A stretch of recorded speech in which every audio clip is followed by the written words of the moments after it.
गुरुवार 31 जनवरी को थोड़ी देर पहले बारिश हुई थी, इसलिए ठंड बढ़ गई थी। इसके बावजूद बाजारों की चहल पहल में कोई कमी नहीं आई थी। इलाके में जैन मंदिर, राम मंदिर और गुरुद्वारा होने की वजह से आम दिनों की तरह उस दिन भी लोगों की अच्छी खासी आवाजाही थी।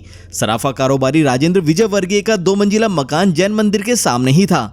उनके परिवार में पिता चांदमल के अलावा 45 साल की पत्नी गायत्री और 18 साल की बेटी पलक थी। स्टेशन रोड पर उनकी विजय ज्वेलर्स नाम के सराफे की दुकान थी। राजेंद्र विजयवर्गीय के पिता चांदमल का रोजाना का नियम था कि शाम 7 बजे जब जैन मंदिर की आरती होती थी तो वे घर से राम मंदिर जाने के लिए निकल जाते थे।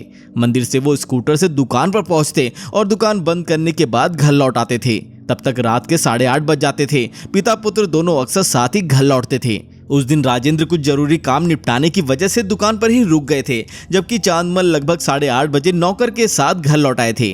नौकर को बाहर से ही रुखसत करके चांदमल ऊपरी मंजिल पर स्थित अपने निवास पर पहुंचे।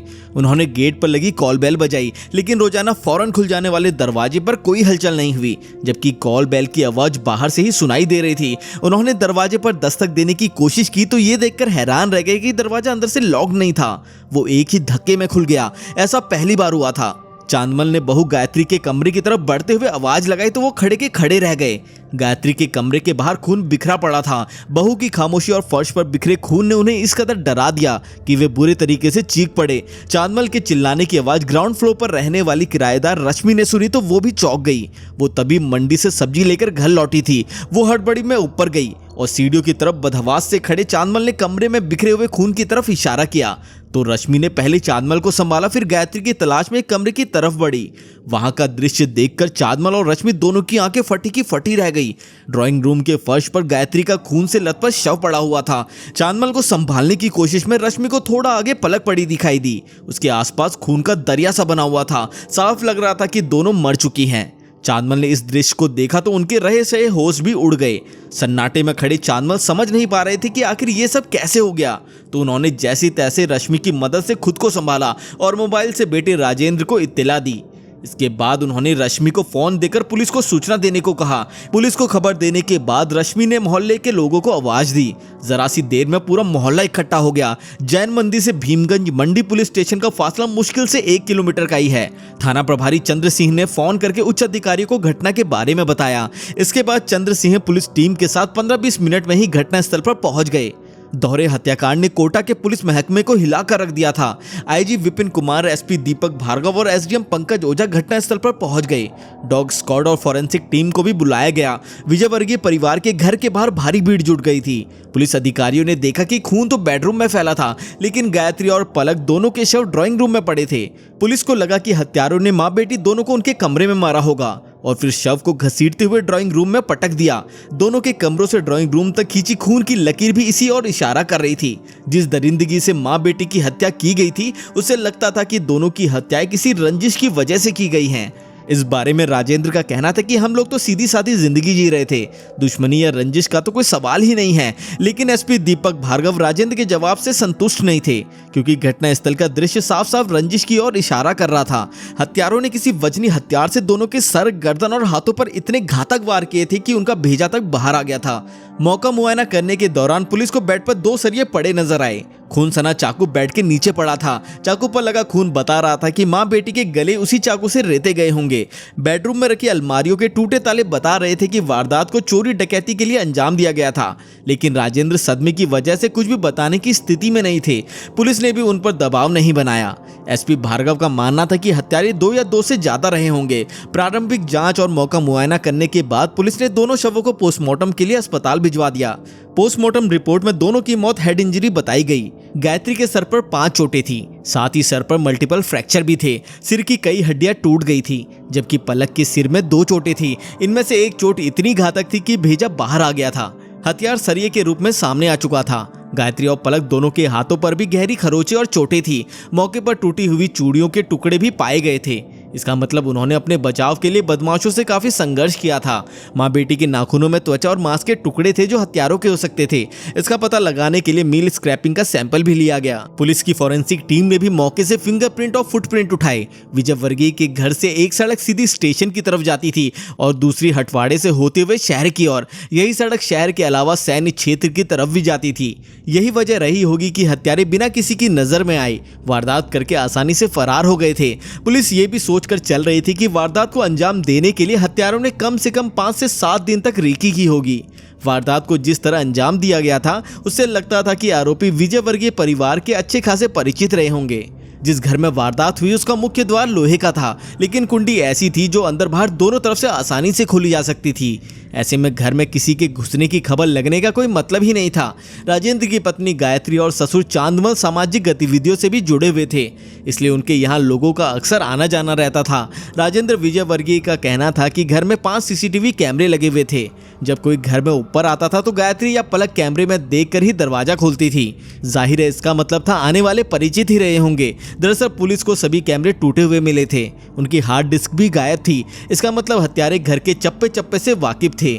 घर की दोनों तिजोरियों के ताले भी तोड़े गए थे। इसका मतलब बदमाशों को पता रहा होगा कि घर की दौलत उन्हीं तिजोरियों में है। व्यापारी संघ के लोगों में इस वारदात को लेकर अच्छा भला गुस्सा था। उन्होंने पुलिस पर दबाव बनाने के लिए धरना प्रदर्शन देने की चेतावनी भी दी। अगले दिन यानी 1 फरवरी को एसपी दीपक भार्गव ने राजेंद्र के घर से चोरी हुए सामान के बारे में पूछा तो उन्होंने बताया कि तिजोरियों में करीब 1 करोड़ रुपए की नकदी और जेवर गायब हैं। इसका मतलब वारदात को धन के लालच में अंजाम दिया गया था। इस बात को राजेंद्र ने भी स्वीकार किया। इससे पुलिस को तफ्तीश की एक नई दिशा मिल गई। निसंदेह इस वारदात में विजय वर्गीय परिवार का कोई करीबी ही शामिल रहा होगा। दोहरे हत्याकांड का खुलासा करने के लिए डीजीपी विपिन पांडे के निर्देशन में एसपी दीपक भार्गव ने 10 टीमों का गठन किया। हत्या और लूट के मामले से जुड़े संदिग्ध और आदतन अपराधियों से पूछताछ का काम डीसीपी भंवर सिंह हांडा को सौंपा गया। उनकी मदद के लिए हर थाने से 10 जवानों की टीम बनाई गई। सीसीटीवी कैमरा को खंगालने की जिम्मेदारी उद्योगनगर पुलिस इंस्पेक्टर विजय शंकर शर्मा और उनकी टीम ने संभाली। इसके अलावा मामले से जुड़ी हर सूचना के एकत्रीकरण और पुलिस बंदोबस्त का प्रभारी थाना भीमगंज मंडी के इंस्पेक्टर श्री चंद सिंह को बनाया गया। पुलिस ने इलाके में वारदात के उसके 1 घंटे में किए गए सभी मोबाइल कॉल को रडार पर ले लिया। 100 से 150 कैमरे से सीसीटीवी फुटेज भी लिए गए। कैमरे खंगालने के लिए एडिशनल एसपी राजेश मील और प्रशिक्षण आईपीएस अमृता दुगन पूरी मुस्तैदी से लगे रहे। पुलिस की अलग अलग टीमों ने अपराधियों की तलाश में होटलों और धर्मशालाओं को भी खंगाला। एसपी दीपक भार्गव ने तो भीमगंज मंडी थाने में ही पड़ाव डाल दिया। वो पुलिस टीमों से पल पल की जानकारी लेते रहे। इस बीच पुलिस ने पूरी रेंज में हाई अलर्ट जारी कर दिया था। शहर की सीमा पर पूरी तरह नाकेबंदी कर दी गई थी ताकि अपराधी शहर छोड़कर भागना चाहे तो धर लिए जाए। इस दौरान हत्याकांड की जांच में एक मोड़ शनिवार 2 फरवरी को उस समय आया जब पुलिस को घटनास्थल से सफेद रंग का एक अंगोछा मिला। हत्यारे अफरा तफरी में अंगोछा छोड़ गए थे। पुलिस ने अंगोछे की पहचान को लेकर जब राजेंद्र से पूछा तो वे कुछ नहीं बता सके। अलबत्ता मुखबिरों में से एक ने संदेह जताया कि ये अंगोछा राजेंद्र की दुकान पर मुनीमी करने वाले मस्तराम का हो सकता है। पुलिस जांच में मस्तराम जैसे सैकड़ों लोग रडार पर थे। रविवार 3 फरवरी की शाम पुलिस को एक मुखबिर से सूचना मिली कि राजेंद्र परिवार का एक पुराना कर्मचारी आजकल जमकर पैसे उड़ा रहा है। उसने 70,000 रुपए का मोबाइल और महंगे कपड़े खरीदे हैं। कहावत है कि अपराधी वारदात करने के बाद किसी न किसी बहाने मौका वारदात पर जरूर आता है। कई बार यही चूक उसके पकड़े जाने का सबब बन जाती है। इस मामले में भी ऐसा ही हुआ। 3 फरवरी को गायत्री और पलक की शोक सभा थी। शोक सभा में मातम पूर्ति के लिए एक व्यक्ति फूट फूट कर रोने लगा। वो बार बार कह रहा था कि ये सब कैसे हो गया। राजेंद्र को दिलासा देने के लिए जब वो उनके पास गया तो उसके मुंह से निकलती शराब की बदबू विजय की नाक तक पहुंच गई। उन्होंने उसे वहां से जबरन हटाने का प्रयास किया, लेकिन वो और ज्यादा जोरों से रोने लगा। शोक सभा में सादे कपड़ों में भीमगंज के थाना प्रभारी श्री चंद सिंह भी मौजूद थे। उन्हें ये सब कुछ अटपटा लगा तो उन्होंने राजेंद्र से पूछा, ये कौन है? राजेंद्र ने बताया कि उसका नाम मस्तराम मीणा है। उन्होंने ये भी बताया कि मस्तराम उनका बहुत विश्वास पात्र नौकर था। 3 साल पहले वो उनकी दुकान पर मुनीम का काम करता था। नतीजेगंद मस्तराम पुलिस की नजर में चढ़ गया। पुलिस उसे उठाकर थाने ले आई। जब उसे सख्ती से पूछताछ की गई तो पूरी कहानी पता चल गई। पता चला कि इस वारदात को मस्तराम ने अपने एक साथी लोकेश मीणा, जो कि उसी के गांव में रहने वाला था, उसके साथ मिलकर अंजाम दिया था। मस्तराम मीणा और लोकेश मीणा एक ही गांव के रहने वाले थे और दोनों दोस्त थे। 28 साल का मस्तराम अविवाहित था और उसके पिता की 3 साल पहले मौत हो गई थी। इसके बाद तीनों भाइयों ने पुश्तैनी जमीन 18 लाख रुपए में बेच दी और रकम का बंटवारा कर लिया था। मस्तराम को बंटवारे में 6 लाख रुपए मिले। उसने ये रकम अय्याशी में उड़ा दी। शराब के नशे में हुड़दंग करने पर वो गांव वालों से कई बार पिट भी चुका था। इस वारदात में मस्तराम का सहयोगी रहा लोकेश मीणा 10वीं में फेल होने के बाद से ही आवारागर्दी करने लगा था। उसने ठेकेदारी का काम शुरू कर दिया था, लेकिन झगड़ा फसाद करने के कारण धंधा नहीं चल पाया। केशोराय पाटन थाने में उसके खिलाफ कई मुकदमे भी दर्ज हैं। कुछ समय पहले वो अपनी भाभी को लेकर भाग गया था, तभी से उसके घर वालों ने उससे किनारा कर लिया था। मस्तराम और लोकेश मीणा दोनों सोचते थे कि किसी बड़ी लूट को अंजाम देकर ऐशो आराम की जिंदगी जिएं। मस्तराम मीणा सराफा राजेंद्र विजय वर्गीय की दुकान पर नौकरी कर चुका था। उसे पता था कि घर का कौन सदस्य कब आता है, नकदी जेवर कहाँ रखे हैं। उसने लोकेश को अपनी योजना बताई कि एक दो को मारना पड़ेगा, लेकिन मोटा माल मिलेगा। लोकेश इसके लिए तैयार हो गया। कह सकते हैं कि हत्याकांड का मास्टरमाइंड मस्तराम ही था। पूछताछ में उसने बताया कि दोनों ने वारदात से पहले दुकान और घर दोनों जगहों की रेकी की। रेकी के बाद वारदात का वक्त शाम के 7 बजे का रखा गया। उस समय राजेंद्र विजय वर्गीय दुकान पर होते थे और उनके पिता चांदमल को राम मंदिर में दर्शन करते हुए दुकान पर पहुंचना होता था।